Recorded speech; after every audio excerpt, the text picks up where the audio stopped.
Welcome to the How to Be Awesome at Your Job podcast, the show where brilliant professionals share how to sharpen the universal skills required to flourish at work. Enjoy more career fun, wins, meaning, and money with your host, Pete Makaitis.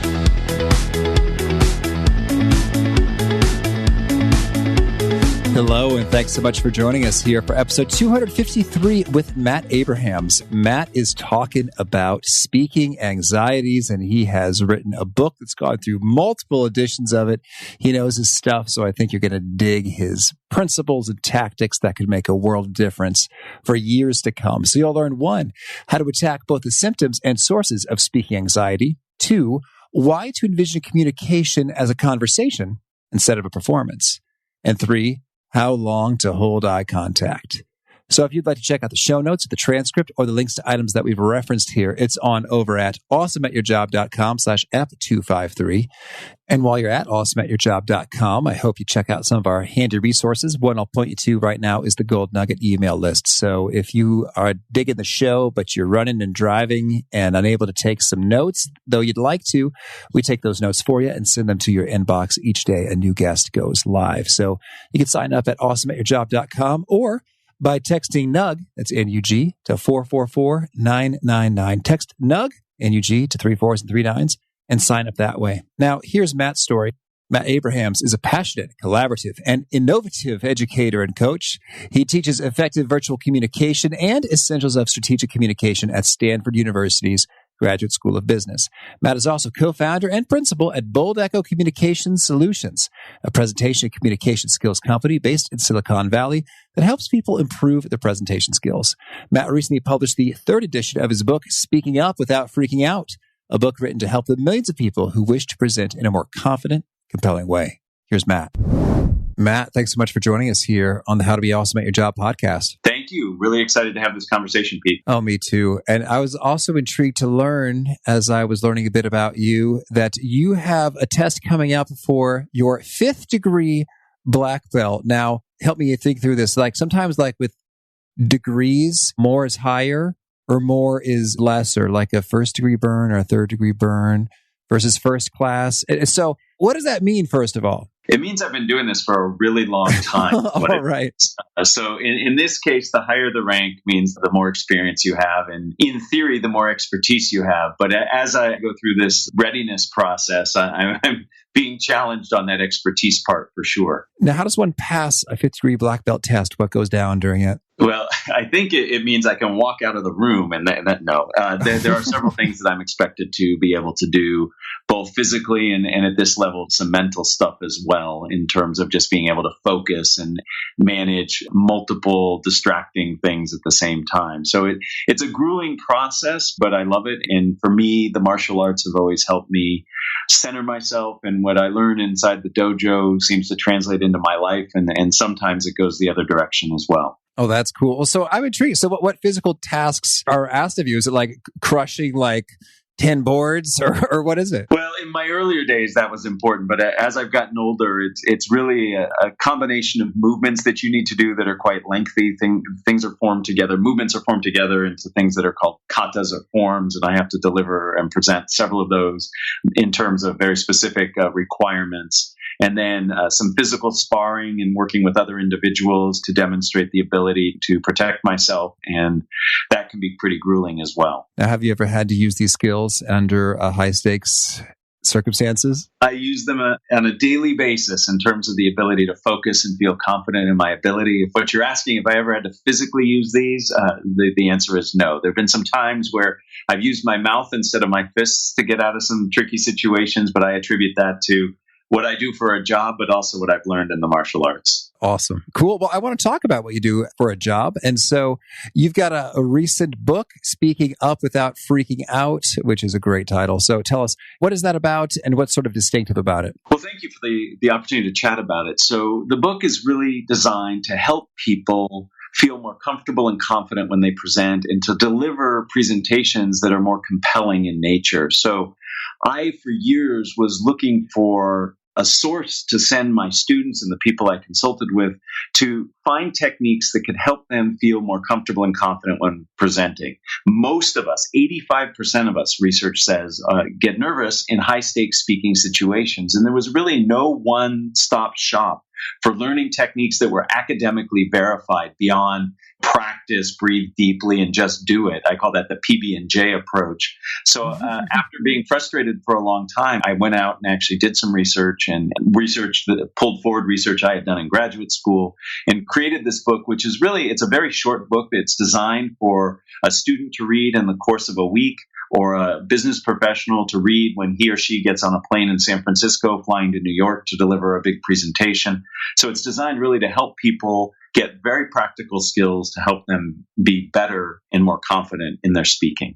Okay, so just to be clear, if they were flying from San Francisco to Chicago, where I am, they wouldn't quite have enough time? They could get through the whole book, but maybe not the appendices. How's that? All right. Fair enough. That works. I just want to remind the world that we're here and that we matter. Absolutely. I was just recently in Chicago, had a great time. Took my kids. We made up our own Ferris Bueller's Day Off tour and saw all the sights. It's fun. That is good. Well, so now I'm so intrigued. Now, I have read a number of books that have good, solid advice about formulating and delivering speeches. I'm thinking about Dr. Nick Morgan's work in particular of Give Your Speech, Change the World. And we had him on, back in the day. Awesome dude, awesome guest. And so, but you're saying that you zeroed in right upon the nerves matter. And Nick Morgan was 41, if anyone is curious, episode 41. So you're talking specifically about the anxious nervousness dimension. And so can you share maybe some of your big findings that we won't find in many other sources? Well, thanks for asking. Nick's a great guy. I've actually had him guest speak in my Stanford Business School class. Sharp guy, and he does really, really good work. And the whole effort I put together here around speaking up without freaking out is driven by my students who they would leave my classes years ago saying, this is all great stuff. We've learned how to communicate strategically and persuasively, but we're still nervous about it. And that just used to eat at me that we have all these tools, but people weren't feeling that they were equipped to use them because anxiety got in the way. So this was a labor of love, but also a very practical application for my students and the people I consult with. So in my work, what I find is you have to attack anxiety with a two-pronged approach. You have to look at both the symptoms, and many of us experience many symptoms around speaking anxiety, and then also the sources, what causes those. So we spend time talking in my workshops and my classes and my book about how to manage both symptoms and sources. And I believe that's a different approach than I've found elsewhere. And people really resonate with it, and it helps them get better. Ultimately, my goal is that everybody creates what I call an anxiety management plan, an AMP, so they get amped up about communicating rather than feel burdened by the pressures of communicating. Okay, I like that. So in an anxiety management plan, what would be some of the most critical components to round it out? Great. So I'll share some with you. So symptomatically, a lot of things happen to us physically and mentally when we get nervous around speaking. For example, if you're like me, you might blush or perspire a lot. Other people shake. Other people's voice gets quivery. Those are symptoms. And then for others, the source of anxiety has to do, for example, with feeling like you're under the spotlight and everybody's evaluating you. So in an anxiety management plan, I have some very specific techniques that I can use for myself when I am getting up ready to speak. So for example, when I know that I will be perspiring or perhaps blushing, simply holding something cold in the palm of your hand before you present can actually reduce your core body temperature, which is really the cause of that perspiration and blushing. It's like when you have a fever and you put a cold compress on your forehead and that reduces your temperature. The palms of your hand work the same way. And I bet you in Chicago, perhaps even this week, have done this on a cold morning, perhaps holding a warm cup of coffee or tea. You felt that it warms you up. We can work that in reverse. Holding something cold reduces the blushing and the sweating. So that's part of my anxiety management plan that deals with the symptoms. For the source of me feeling evaluated, there's several things I can do. One that I really enjoy doing, and I encourage everybody to do, when you start a presentation, a webinar, whatever, start with some kind of interactive activity. It serves not only to get your audience engaged, but it actually distracts them from focusing on you. And in that moment of distraction, you can take a deep breath. You can look around the room and find friendly faces. There's lots you can do. So take a poll, ask a question, show a short video.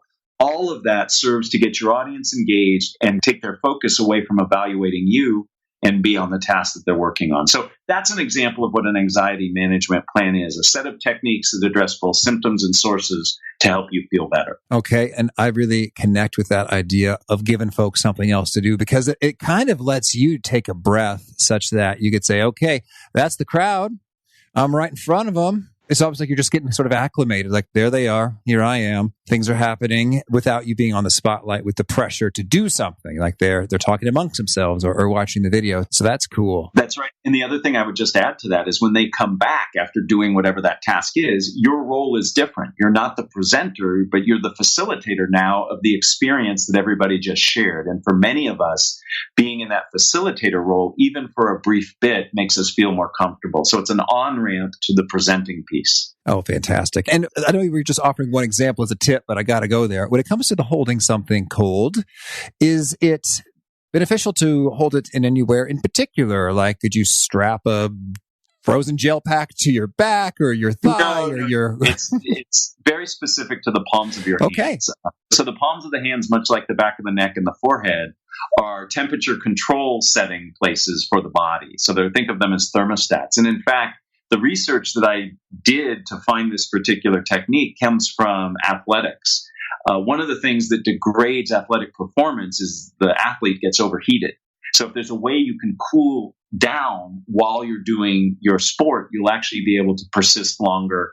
And so that got me thinking, well, a lot of athletes, what they'll do is they'll hold something cold in their hands, and we can do the same in speaking. Okay, to recap, we got the palms, the neck, and where? The forehead. Okay, palms, but neck, you're not going to strap an ice pack to your head, Pete, right, when you're giving a presentation. But you could hold a glass of water before you start speaking. Well, you could have a subtle something on the back of your neck, if you're not turning. Well, with all the high-tech microphones and stuff, I would worry about shorting out. Right. Perhaps electrocuting yourself. Oh, man, there's a nightmare that we've just planted in everyone's right. Psyche. Oh, boy. Okay, and so then... Now, more so than the wrist, because I've seen that they've even made some high-tech device that kind of chills your wrist. Do we count that as part of the palm, or is that separate and different? I didn't know we were doing anatomy. You know. But we'll go there, Matt. People can find a tool that works for them, and it's on their wrist. I'm totally cool with it. What I'm hoping people do is find some things they can do to help reduce some of the physical symptoms that they feel, but also that they show to others. And it's typically easier, I think, to pull a cold bottle of water or a cold glass of water than some high-tech gizmo on your wrist. But if that gizmo works, go for it. Okay, understood. Yes. So, and those are just a couple examples then in terms of handling the source and the symptoms. So I'd love it if you could share with us, sort of like the 80-20 or the greatest hits in terms of common sources of anxiety and pro tip solutions to address them. And then after we hit the sources, let's hit some more of the symptoms. Sure thing. I'll give you one more of each. And if you want more, I'll give you more. One of the things that makes people very anxious has to do with, and this is a source, is that we're worried about the potential negative future consequences of what we're doing. Let me break that down. When you give a presentation, you have a goal in mind.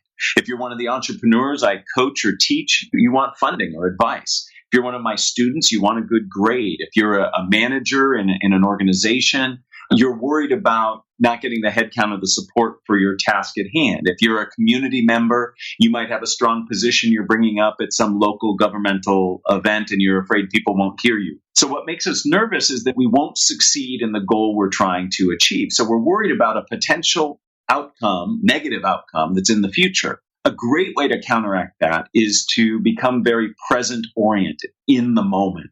You and others might have heard of this notion of flow experience or rapt attention. It's when you're in the immediate present. And when you're in the immediate present, you are not worried about the potential negative future outcomes. And there are lots of things presenters, communicators can do to get themselves in the present moment. Everything from Taking a walk around the building, moving your body gets you out of your head. You can count backwards from a very complicated number. So start at 100 and count backwards by 17s. That's challenging. It forces you to be in the present moment. Listen to a song or a playlist like athletes do. That gets you in the present moment. Or do what I do. My favorite way to get present oriented is to say tongue twisters. If you say, the only way to say a tongue twister right is to be immediately focused on what you're saying. So the source has to do with worrying about potential negative future outcomes, and the way to manage it is to become present-oriented. And that helps a lot of people. Now, in terms of other symptoms that people experience, a lot of people get shaky before they speak. That's the adrenaline from the fight or flight response that's coursing through our bodies. And if you start your communication with big, broad gestures, nothing that looks over theatrical, but just big gestures like welcome people and extend both your arms as if you were welcoming somebody into your home. By using those big muscles, you actually allow that adrenaline to dissipate and you stop shaking as much as you were. So that's a symptomatic relief, whereas what I stated before about becoming present-oriented is it relieves a particular source of anxiety. Oh, gotcha. Thank you. Well, so now we talk about big sweeping gestures. I got to get your take on power posing. What do you think?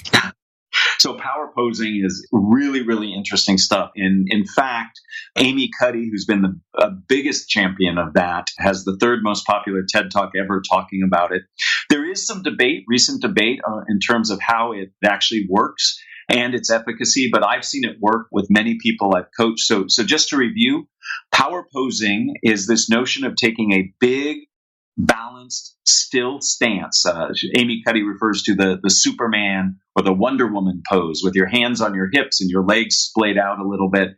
And the idea is that when you take a big stance, not only does your audience see you as more confident, but you yourself begin to feel more confident because you're releasing testosterone and other hormones that make you feel that way. So I'm a proponent of that. Again, you don't do that necessarily in front of the audience. You might do that in the privacy of a bathroom stall or cubicle or office, but that can really help. If nothing else, it helps ground you and helps you focus on what you're about to do. And there's evidence that that helps people feel more confident too. Okay, very cool. Well, so then maybe I'd like to zoom out a little bit. And we talked about having the anxiety management plan associated with sort of right there, sort of in the heat of the moment or just before the moment. I'd like to maybe go back in time a little bit farther in terms of if folks just have some negative or disempowering, self-defeating beliefs or habits of behavior that you see that are problematic and troublesome. What are some of those things that we can stop doing or start doing sort of well in advance of the clutch moment in order to perform well? Let me share two answers in response to that. The first has to do with procrastination. A lot of people procrastinate around presenting because it makes them feel bad. It makes them nervous. So they think, why should I feel nervous in preparing and worrying about this presentation? So I'm just not going to do it. And clearly that sets them up for failure or at least mediocrity. One of the problems with procrastination is it has a built-in reinforcement. If you procrastinate and then give a poor presentation or run a poor meeting, you can always say to yourself, well, if I just would have spent more time, it would have gone better. So it builds in this validation of it.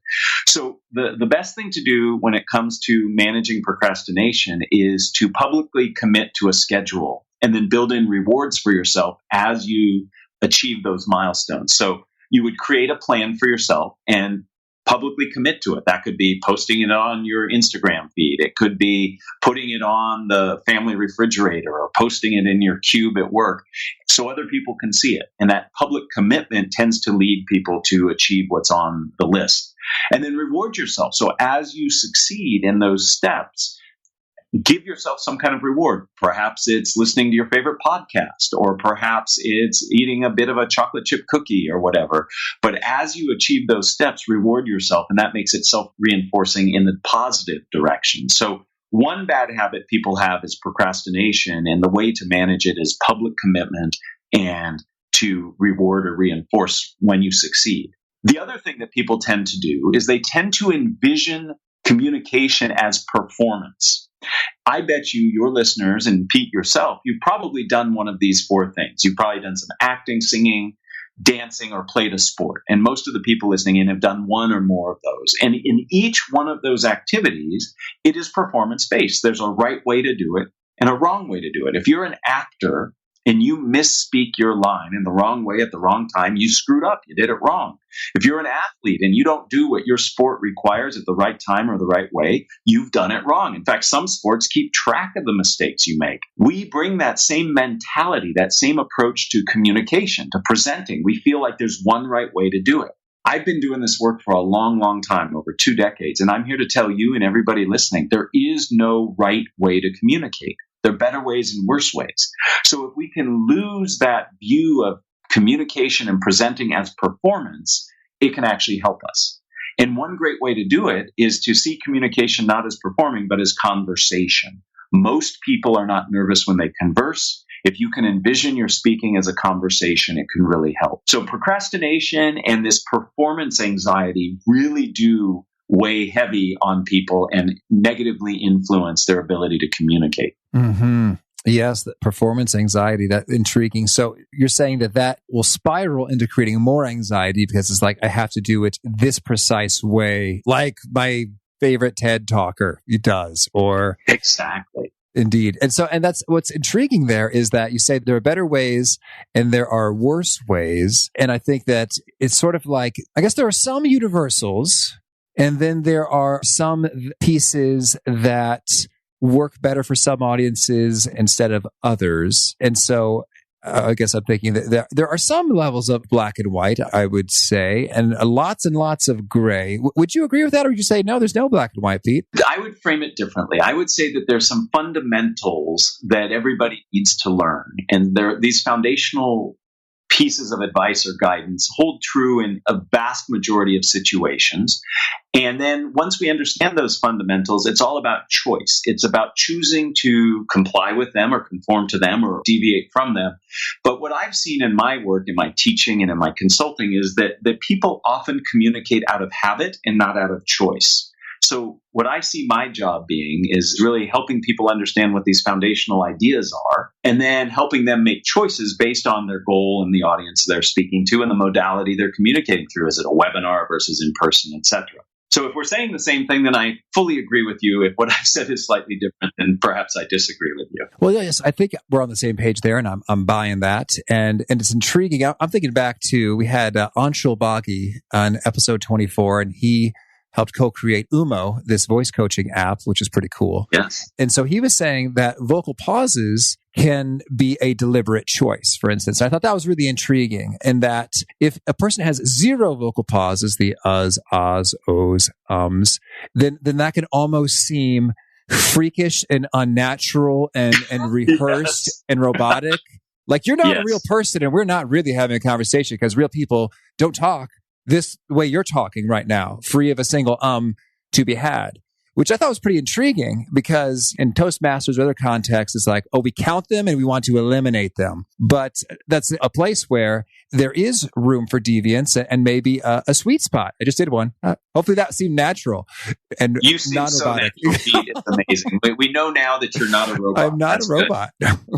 Cool. So I dig that. And then understood. But just knowing that there's a wide latitude of right and good, I think is so handy. And I've seen that when I've coached, say, people who are prepping for strategy consulting firm case interviews. Yes. And I've seen sort of a similar view in terms of they get so freaked out that I want to do it just perfectly because this is my career dream. And I say, well, really, we're sort of assessing how well you think and communicate. And there are many right ways to do that, and there are better ways and there are worse ways. And in over fixating on using the quote unquote perfect structure or framework to start the interview, you're not going to do so well because you freak yourself out and you don't let your natural brain do its thing. Absolutely. There's a wonderful saying from the world of improvisation that I like to share with people. And I do this with my MBA students at Stanford, and I suck the air out of the room when I say it. But in improv, they have this wonderful saying, dare to be dull.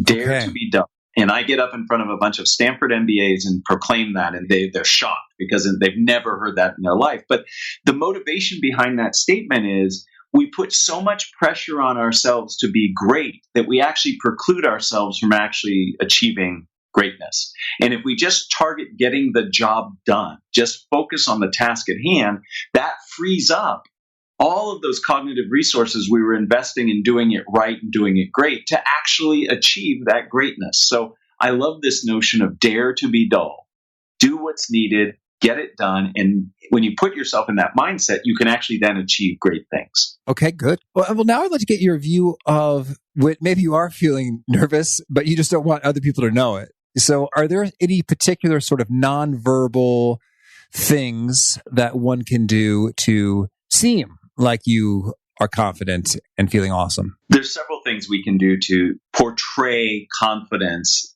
even if we're not feeling that way. So let me suggest a few, and we'll start at the bottom of the body and work our way up. And don't worry, we'll skip certain parts. But one of the big signs that signals anxiety is random or spurious movement, rocking, swaying, shaking.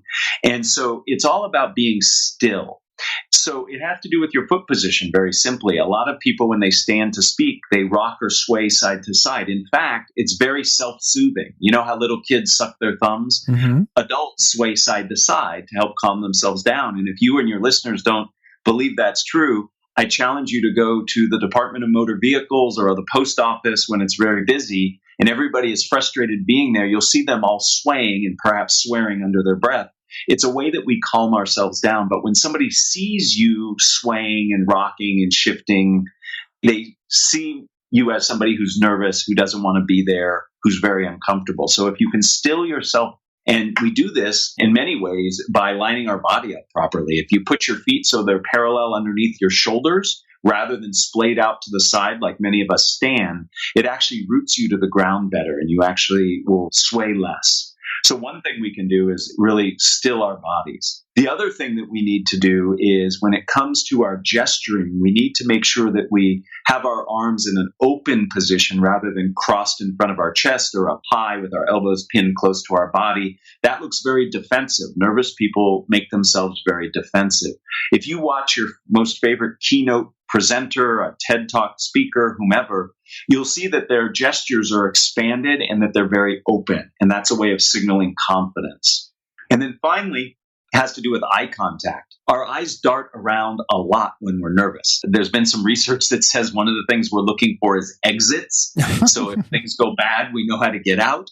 But we need to focus our eyes. Now, I don't mean stare and I don't mean glare, but if your eyes dart around a lot, if there's a way you can slow them down and focus on a few of the people in the room or even a few quadrants of the room. If you look at a room and divide it into quadrants, look in the back corner, then the front, center, whatever, that can help as well. So those are some things that we can do so that we appear more confident. Confident people do those things. They stand in a balanced way without spurious movement.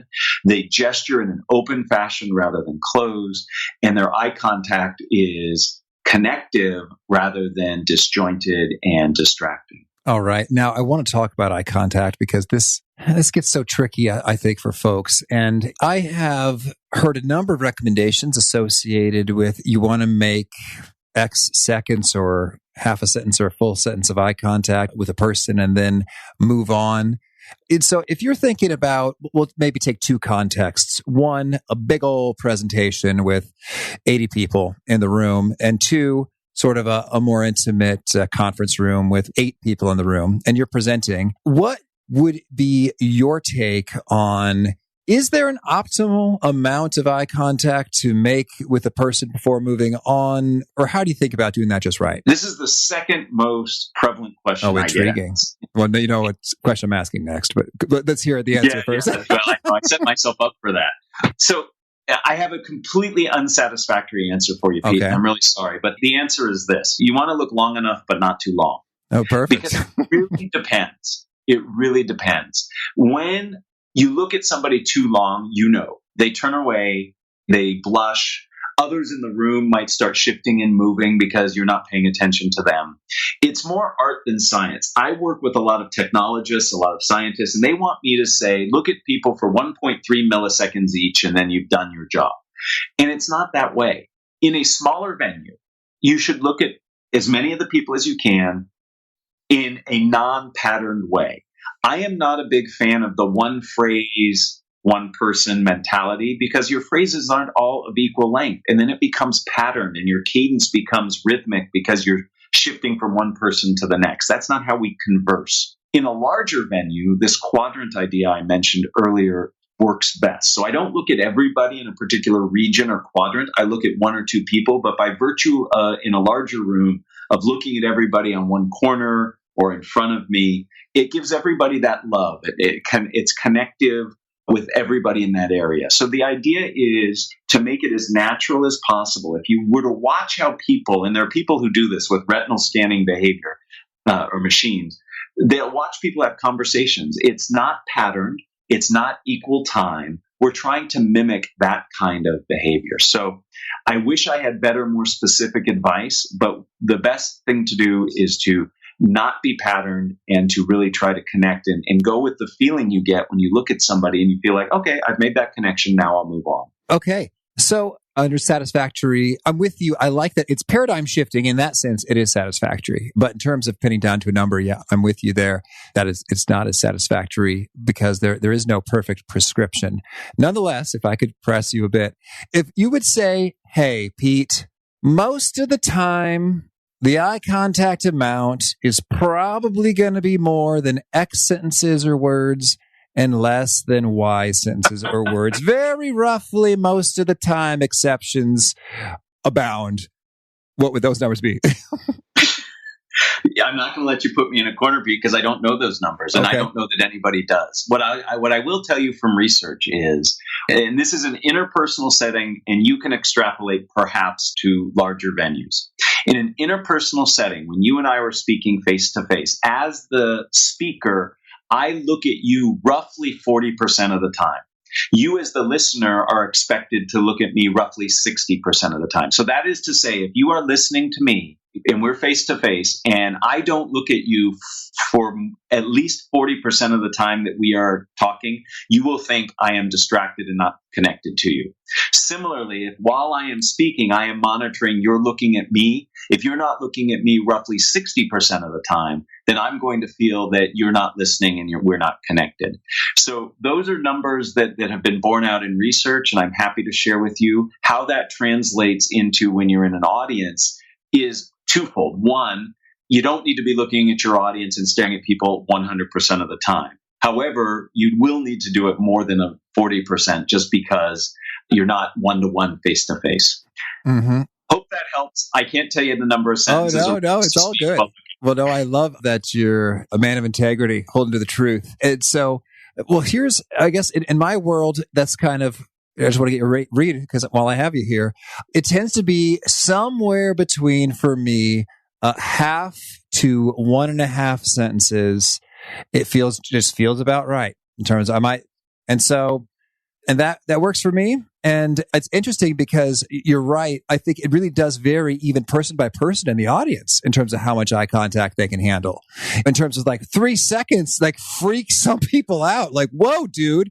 And then for others, it's almost like you're disappointing them when you move on so soon. So, I mean, I know I played hardball trying to pin you some numbers, but I'm right with you in that I see a whole lot of variability. Right. And what I have found is if you give people heuristics like that, they end up fixating on the number of words they're speaking, and they're not actually connecting to the audience. So I'm not a big fan of 30 seconds per slide, 2 sentences per person, because what you get, especially with very technical, scientifically oriented people, is they're counting those things, and when they're counting, they're not connecting, and they're worse off than had they just done what came naturally. Okay, cool. Well, I love that we went there in such depth. That's cool. You know, I don't get to do this with very many people in very many contexts, and maybe you don't either because of the soundbite culture we live in. So I enjoyed that detour. Hope you did as well. Thank you. You know, I've got to ask, what's the number one question you're asked most often? What do I do with my hands? Okay, and what do you do? Question. So let me give 2 bits of advice: what to do with your hands when you're not using them, and then what to do when you are using them. So when you're not using your hands, we want to see them. We don't want them in our pockets. We don't want them behind our back. If we're sitting at a table, we want them on the table, not under the table. But simply down by your sides, as you would stand perhaps if you went to the tailor and they were trying to fit a jacket on you, not when you splay your hands out on the like a T, the letter T, but when they're down by the sides. That's a great relaxed position, and it's a very confident position because you're very open. The other place where people feel most comfortable is just lightly clasping your hands in front of your abdomen, right in front of your belly button. just loose and low. That's fine. We don't want to go below the belt. That turns into what I call fig leafing, and that makes you look a little nervous and uncomfortable. So those are two great places to rest your hands when you're not using them, down by your sides or right in front of your belly button. When you gesture, the rules are really simple.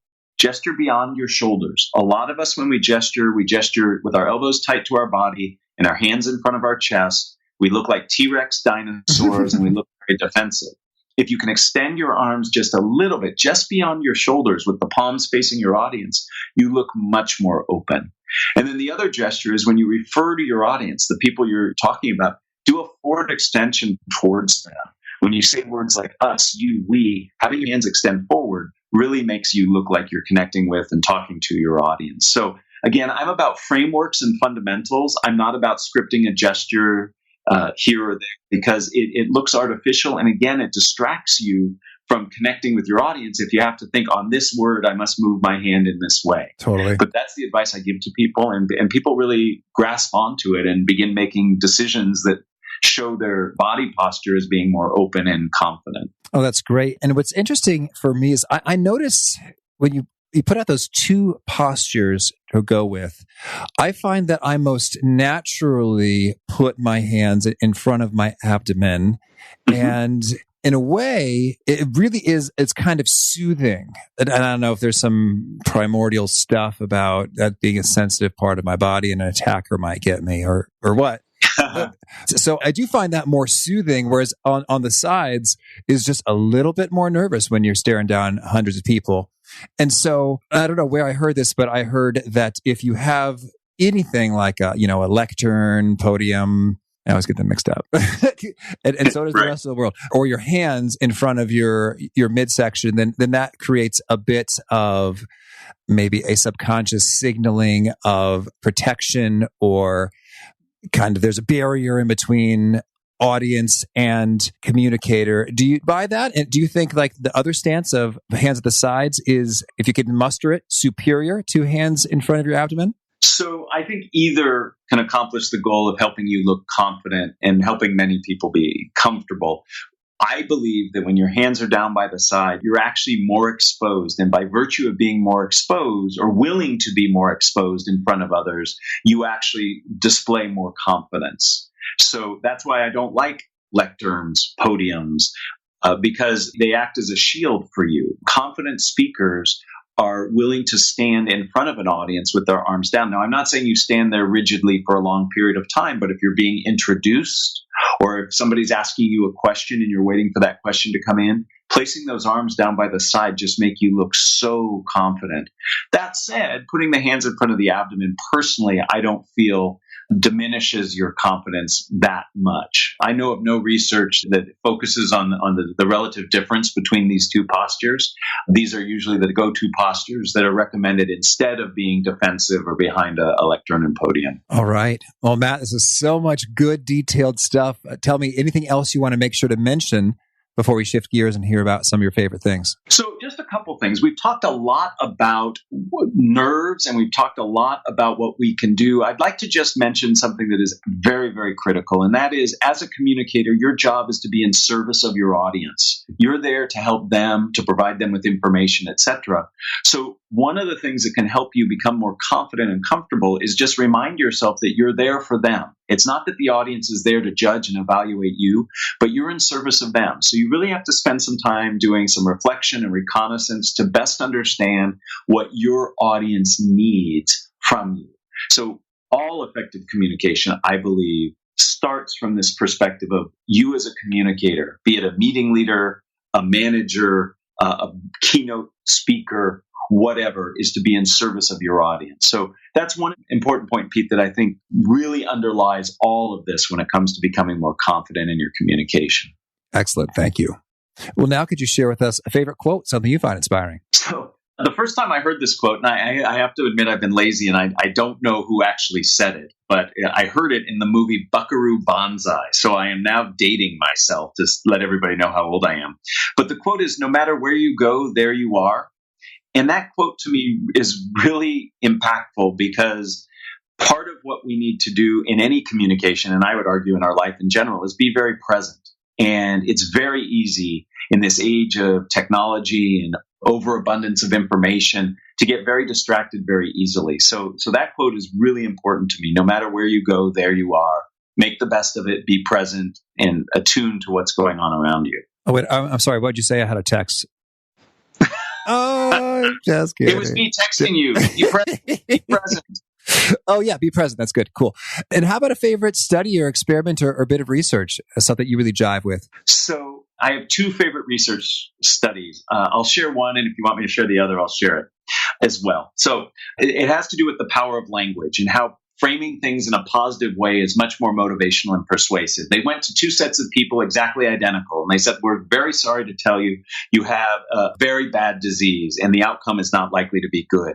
We happen to have an experimental treatment that has a 67% failure rate. Would you like to take it? They immediately went to another group of people exactly the same like that first group, and they said, you've got this terrible disease. Sorry to tell you this. There happens to be a potential treatment. It has a 33% success rate. Would you like to take it?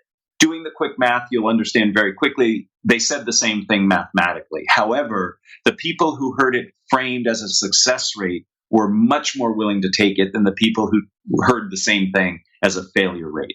I find that fascinating, that linguistically, the words we use to describe things can influence people very, very easily. So that's one of my favorite studies. That was so good. I do want to hear the other one.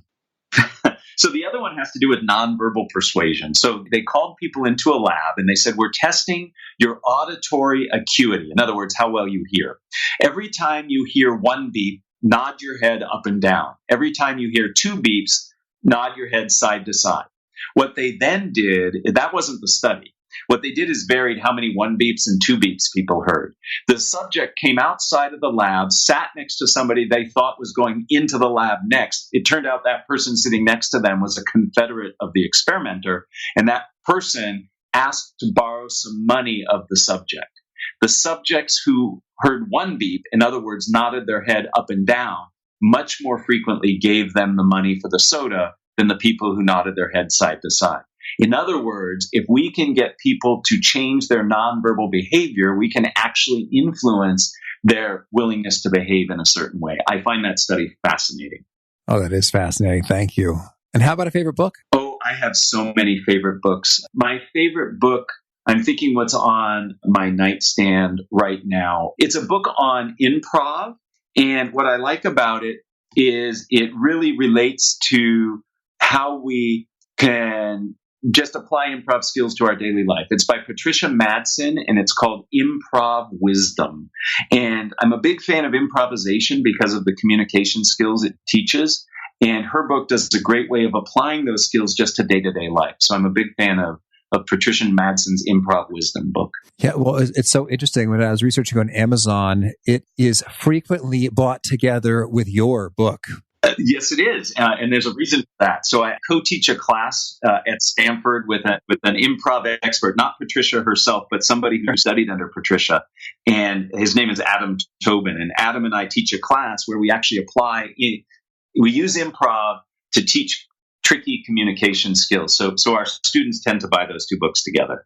Oh, there it is. Yeah. But now we know the rest of the story. Yes. Behind the Amazon recommendation. Cool. All right. And going along with our getting into too much detail theme, there you go.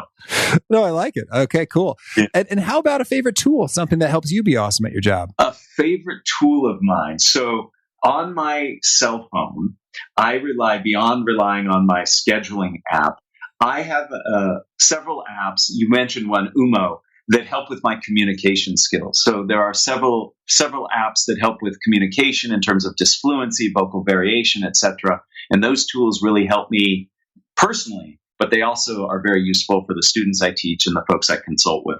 Oh, please share names. What are the other apps beyond Umo? So there's one called Orai, O-R-A-I, and another one called Like So, because so many people say like and so when they communicate. So but Umo, Orai, and Like So are apps that I use a lot and I refer people to all the time. Beautiful. And is there a particular nugget that you share that seems to really connect and resonate with folks and they play it back to you often?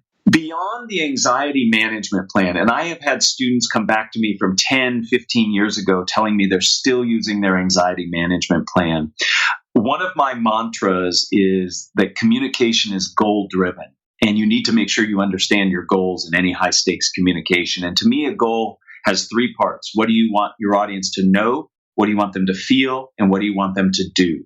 And I have students, consulting clients all the time come back to me and say it's all about the know, feel, and do. It's a very important mantra and very important bit of advice. Thank you. And you have a favorite habit? My favorite habit, since we're ending our interview, I'll bring us back to the beginning. I have a very short Tai Chi set or routine that I do every morning when I wake up, and it just helps me get focused and gets me ready for the day. Cool. And if folks want to learn more, get in touch, Matt, where would you point them? I would point you to two places. The consulting practice I run is called Bold Echo. I co-founded this a number of years ago. It's BOLDECHO.com, as well as a website I curate called No Freaking Speaking. And that website is designed to help people feel more comfortable and confident in their communication. So again, it's No Freaking Speaking and boldecho.com. No Freaking Speaking reminds me of like a plumber commercial. It's like, faucet leaking, got you freaking? So, free associating. You're going to be my new PR. New PR department. You speaking, got you freaking, call Matt. Cool. And do you have speaking of marketing, do you have a final challenge or call to action issue here to folks seeking to be awesome at their jobs? I do indeed. I believe everybody has something important to contribute, a story to tell, advice to give, and we have to feel comfortable and confident with our communication in order to do that. So I challenge everybody. As we speak, we are before the new year. Take on as a new year evolution or resolution, whatever you see it as, really addressing any issues you have around communication. By addressing anxiety, by practicing and honing skills you already have, you can contribute to the world by sharing your story, sharing your information, and you're going to have a lot more fun doing it. Well, fun indeed. Yes, Matt, this has been tons of fun. I wish you lots of luck with your courses and your work and your clients and improv, hilarity, and all that you're up to. Thank you so much, Pete. I've enjoyed chatting with you. Thank you so much. I especially loved Matt's perspective on speaking being more of a conversation and the goal being more about being in service of the audience than a performance, because I've seen it myself in sort of the earlier days of keynoting that I sort of imagined it would be like a big unveiling when I appeared, like, your speaker is and then like it's a big sort of musical guest number or something. And it's totally not. And it's gone so much better when I did not try to do that. I learned that pretty quickly, but instead, made an effort to sort of reach out and connect with people in the audience, shake hands, say hello, and do all of that kind of good stuff. It also just makes you feel less freaked out because just like Matt said, it's not about being the most perfect in your vocal performance or like an athletic performance. It's just you being of service and having a great conversation. So I thought that was super valuable. Well worth remembering if you start to drift into that realm of, I got to nail this, I got to crush this, I got to do it just perfect. Because conversations are more like pieces of art as opposed to performance matters. So anyway, thought that was cool. Hope you did too. And again, if you want to check out the show notes, transcript and stuff we talked about, links and whatnot, that's at awesomeatyourjob.com/F253. If you haven't already, I hope you'll push subscribe. You'll hear from our next guest. It's Paula Pant. Paula is talking about confidence and how you can make $1 stretch farther. So that could open up your career options. It doesn't have to be as high income, maybe. And she gets a little bit unorthodox and pushes your thinking and boundaries in some cool ways along these dimensions. So I hope to catch you there. And peace. Thanks for joining us for today's episode. To get the most out of this conversation, visit awesomeatyourjob.com to find today's show notes, transcript, and infographic summary cheat sheet. For more entertaining professional skill sharpening, be sure to subscribe to catch the next episode of How to Be Awesome at Your Job.